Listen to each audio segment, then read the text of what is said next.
आज भारतीय राष्ट्रीय कांग्रेस द्वारा आयोजित अग्निपथ योजना के खिलाफ इस धरने पे उपस्थित हमारी नेता कांग्रेस महासचिव आदरणीय प्रियंका गांधी जी, हमारे कांग्रेस पार्टी के संगठन के महासचिव आदरणीय केसी वेणुगोपाल जी, सभी कांग्रेस के सांसदगण, सभी कांग्रेस के महासचिवगण, कांग्रेस वर्किंग कमेटी के सभी सदस्यगण, आज इस धरने के माध्यम से हम मांग करना चाहते हैं इस सरकार से कि तुरंत प्रभाव से अग्निपथ योजना को रद्द किया जाए। ये हमारी मांग है। हम मांग करते हैं इस सरकार से, हम मांग करते हैं प्रधानमंत्री जी से, रक्षा मंत्री जी से कि देश के युवाओं से माफी मांगी जाए। जिस प्रकार से 3 साल से भर्ती नहीं हुई और बेरोजगारों की फौज खड़ी हो गई देश में, हर घर में एक नौजवान, आज इस स्थिति के लिए कोई जिम्मेदार है तो प्रधानमंत्री जिम्मेदार हैं, इस स्थिति के लिए कोई जिम्मेदार है तो रक्षा मंत्री जी जिम्मेदार हैं और सरकार को माफी मांगनी चाहिए देश के करोड़ों युवाओं से।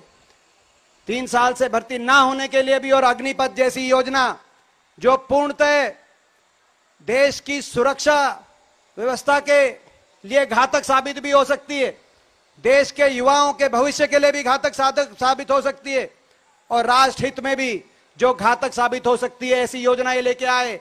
इसके लिए केवल वापसी से काम नहीं चलेगा। हम मांग करते हैं कि ये वापसी के साथ साथ माफी मांगे। इस धरने पे मैं विशेष तौर से धन्यवाद देना चाहता हूं कि आज ऐसी परिस्थिति में पूरी कांग्रेस पार्टी एकजुटता के साथ इस धरने में बैठी है। देश के युवा में रोष है। आज ये समझना हमें पड़ेगा कि देश के युवा में के दिल के अंदर क्यों रोष आया है। लेकिन मैं धन्यवाद करता हूं पूरी कांग्रेस पार्टी के सभी शीर्ष नेतृत्व का कि जैसे ही ये योजना आई, आज सारे कांग्रेस के सांसद, सीडब्ल्यूसी मेंबर यहां पे एकत्रित हुए और विशेष तौर पे मैं धन्यवाद करना चाहता हूं प्रियंका गांधी जी का। हम सब जानते हैं और हम सबको चिंता है किस तरीके से कांग्रेस अध्यक्ष श्रीमती सोनिया गांधी जी आज अस्पताल में हैं। हम जानते हैं किस तरीके से केंद्रीय जांच एजेंसियां आपके परिवार और कांग्रेस पार्टी के ऊपर निशाना, आप केंद्रीय जांच एजेंसियों का निशाना आपके परिवार के ऊपर और कांग्रेस पार्टी के ऊपर है। एक तरफ सोनिया जी अस्पताल में हो, दूसरी तरफ केंद्रीय जांच एजेंसियों के आप निशाने पे हो और फिर भी आप यहां पे आए, देश के युवाओं के साथ खड़े होकर देश की युवाओं की लड़ाई लड़ने के लिए आप आए। मैं सभी कांग्रेस के शीर्ष नेतृत्व के साथ विशेष तौर पर प्रियंका गांधी जी का बहुत बहुत धन्यवाद करना चाहता हूं। हम क्यों मांग कर रहे हैं कि ये वापस हो?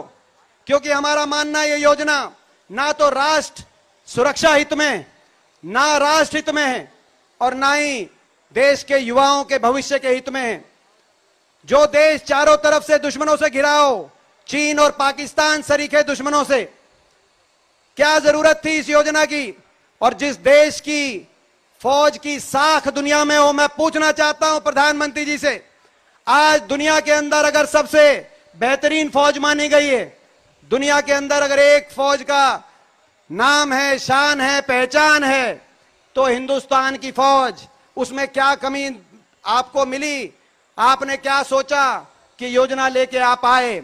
4 साल आपने कहा कि भाई 4 साल में छुट्टी कर देंगे। मैं बताना चाहता हूं इनको फौज की जानकारी नहीं। मैं हरियाणा प्रदेश से आता हूं। आज देश का हर 10वां सैनिक हरियाणा से है। कोई परिवार ऐसा नहीं हरियाणा में जहां जिसने बलिदान ना दिया हो। जिस परिवार से देश की फौज में कोई ना हो, मैं इनकी जानकारी में लाना चाहता हूं। ये योजना केवल देश सुरक्षा के हित में ही नहीं, ये उन नौजवानों की भावना का भी अपमान है। जो नौजवान सुबह उठता है 3 और 4 बजे, मिडिल क्लास का नौजवान, गरीब का नौजवान, किसान का नौजवान, गांव का नौजवान जहां अच्छे स्कूल नहीं है, इंग्लिश मीडियम, वो सपना देखता है सुरक्षित रोजगार का सपना देखता है, देश के समर्पित भाव से देश के लिए कुछ करने का सपना देखता है। और उसके पास एक रास्ता मिलता है, एक रास्ता दिखता है कि फौज में जाऊंगा, फौजी बनूंगा। अग्निवीर बनने का सपना नहीं देखता, फौजी बनने का सपना देखता है। सुबह उठता है 3 और 4 बजे, ग्राउंड में जाता है, प्रैक्टिस करता है, शारीरिक रूप से अपने आप को तैयार करता है, क्योंकि क्षमता की कमी नहीं है हमारे गांव में, क्षमता की कमी नहीं है उस मिडिल क्लास में, उस किसान गरीब के बच्चे में। वो तैयारी करता है। आज आपने उसकी भावना का भी अपमान किया, बहुत बड़ा अपमान। आज आपने उसके भविष्य को असुरक्षित कैसे किया, मैं बताता हूं। पहला साल ट्रेनिंग में जाता है, किसी भी आप फौजी से पूछो, दूसरे तीसरे साल में वो अपनी रेजिमेंट के अंदर मिश्रित होता है, टैक्टिकल ट्रेनिंग बोलते हैं, रेजिमेंट के हिसाब से टैक्टिकल मिशंस में मेरा जाता है। तीसरे साल के बाद किसी भी फौजी से आप पूछो, संपूर्ण सैनिक, संपूर्ण फौजी देश को मिलता है। और यहां क्या होगा, तीसरे साल के बाद चौथा साल, चौथे साल में वो सोचेगा आगे क्या करूंगा। आप लोगों ने प्रेस के साथी मौजूद हैं, मैं आपसे कहना चाहता हूं, आपने भी जर्नलिज्म किया होगा, ग्रेजुएशन करी होगी, किसने इंजीनियरिंग करी होगी, 3 और 4 साल का आपने भी ग्रेजुएशन का कोई कोर्स किया होगा। आखिरी साल आप ये सोचते होगे, सबको भविष्य की चिंता हो जाती है कि अगले साल क्या करेंगे। 3 साल में जब वो फौजी तैयार होगा, उसके बाद चौथे साल वो अपनी भविष्य को लेकर सुरक्षित महसूस करेगा। मैं कहना चाहता हूं प्रधानमंत्री जी से, जिस देश का सैनिक अपने भविष्य को लेकर असुरक्षित हो, उस देश की सुरक्षा के लिए वो किस मनोबल से अपनी आहुति देगा, ये आपने सोचने की आवश्यकता थी। मैं ये भी बताना चाहता हूं उसका भविष्य कैसे चौपट कर दिया आपने।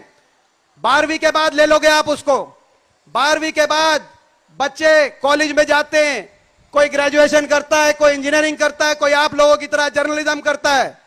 आपने 4 साल फौज में रख दिया, जो पढ़ाई के साल थे ना वो पूरा फौजी बन पाया, अग्निवीर पे छोड़ दिया, ना ही उसने कोई और स्ट्रीम पकड़ी।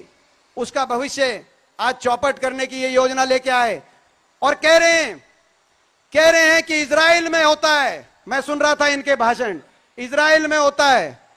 जब किसान कानून लेके आए थे तब कहते थे अमेरिका से लेके आए हैं, अमेरिका में ऐसे किसान कानून हैं।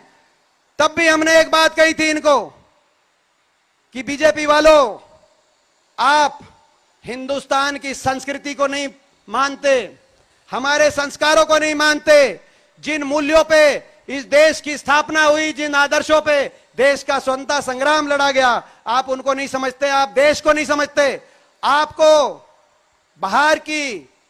आप बाहर के बड़े बड़े तजुर्बे लेके आते हो देश में, जैसे नकलची बंदर कोई अमेरिका से ले आए, कोई इजराइल से ले आए। मैं बताना चाहता हूं 3 कृषि कानून भी इसीलिए फेल हुए कि अमेरिका के अंदर कॉर्पोरेटाइजेशन हो सकती है, लेकिन जिस देश की 50 और 60% आबादी कृषि पर आधारित हो, वहां कॉर्पोरेटाइजेशन नहीं हो सकती। और ऐसे इजराइल का जो उदाहरण दे रहे हैं, इजराइल एक ऐसा देश है जिस देश में 100% रोजगार है, एडवांस्ड इकोनॉमी है, जिस देश में कोई पहली प्रेफरेंस से आर्मी में जाना ही नहीं चाहता, अनिवार्य रूप से 4 साल की सर्विस करनी पड़ी। यह हिंदुस्तान की परिस्थिति अलग है। यहां हर गांव का, छोटे कस्बे का नौजवान अपने दिल में फौज में जाने का सपना लेकर सुबह 4 बजे मैदान में निकलता है। यहां की परिस्थिति और है। यहां इजराइल अमेरिका के आप नकलची बंदर हो सकते हो, लेकिन इजराइल अमेरिका के उदाहरण यहां नहीं चलेंगे। राजनीति आप करनी है, करो भाजपा वालों, हर चीज पे करो राजनीति, लेकिन देश की सुरक्षा, फौज और राष्ट्र हित में राजनीति नहीं, राष्ट्रनीति चलेगी। राजनीति मायने सर्वसम्मति से, क्योंकि ये देश की फौज सबकी फौज है। ये देश की फौज किसी पार्टी की फौज नहीं है। इस देश की फौज में सभी विचारधाराओं के लोग हैं, सभी राजनीतिक विचारधाराओं के लोग हैं, सभी धर्म के लोग हैं, सभी जाति के लोग हैं, सभी भाषा के लोग हैं, सभी भूषा के लोग हैं। सब मिलकर देश के लिए कुर्बानी देते हैं। आज आपने उस देश की फौज में के लिए पे भी राजनीति करने का, और राजनीति क्यों, किस तरीके से 2 करोड़ रोजगार का इनका जो वायदा फेल हो गया, उस 2 करोड़ रोजगार के वायदे से लोगों का ध्यान भटकाने के लिए 10 लाख का शगुफा छोड़ दिया, और 10 लाख का नकली 10 लाख के सपने दिखाने की बजाय आप असली 2 लाख, मैं अपनी बात समाप्त करते हुए बताना चाहता हूं, 2 लाख वैकेंसी है आज फौज में, 2 लाख असली रोजगार आप शुरू करें। मैंने प्रश्न पूछा था संसद में, जिसके जवाब में रक्षा मंत्री जी ने कहा था 28 मार्च इसी साल को, तब यह मुद्दा पूरे देश में आया। रक्षा मंत्री जी ने जवाब देते हुए कहा था 2 लाख रोजगार, और मैंने वहीं टोका था संसद में, भर्ती शुरू करो। मैं धन्यवाद करता हूं प्रियंका गांधी जी का।